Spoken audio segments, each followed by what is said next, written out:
சுவையில் தக்காளி சாதம் எப்படி செய்கிறதுன்னு சொல்லிட்டு பார்க்கலாம். கொஞ்சமாக ஆயில் விட்டுருக்கேன். 2 பட்டை, கிராம்பு, சோம்பு, ஏலக்காய், மராட்டி மூக்கு, பிரியாணி இலை எல்லாத்தையும் போட்டுக்கலாம். ஸ்பைசஸ் நல்லா பொரிஞ்சிருச்சு. இப்போ பெரிய வெங்காயம் 1 சேர்த்துக்கலாம். இப்போ 3 பச்சை மிளகாய் சேர்த்துக்கலாம். இப்போ இஞ்சி பூண்டு தட்டி வச்சுருக்கோம், அதையும் சேர்த்துக்கலாம். ஒரு 5 மினிட்ஸில் சூப்பராக ஒரு ரெசிபி செஞ்சு முடிக்கலாம்னா அது இந்த சாதம் ரொம்பவே நல்லாயிருக்கும். இஞ்சி பூண்டு நல்லா இதாகிடுச்சு. இப்போ ஒரு கைப்பிடி அளவு புதினா கொத்தமல்லி சேர்த்துக்கலாம். இப்போ ஒரு 4 தக்காளி சேர்த்துக்கலாம். கொஞ்சமாக சால்ட்டு சேர்த்துக்கலாம். தக்காளி வதங்கிட்டு இருக்கு. இப்போ பிரியாணி மசாலாவும் மிளகாத்தூளும் சேர்த்துக்கலாம்.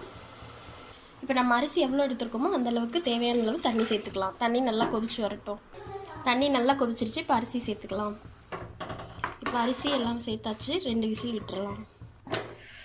பாருங்கள், சூப்பராக நமக்கு ரெடி ஆயிடுச்சு. இதே மாதிரி நீங்களும் ட்ரை பண்ணி பாருங்கள். இந்த வீடியோ பிடிச்சா லைக் பண்ணுங்கள், ஷேர் பண்ணுங்கள்.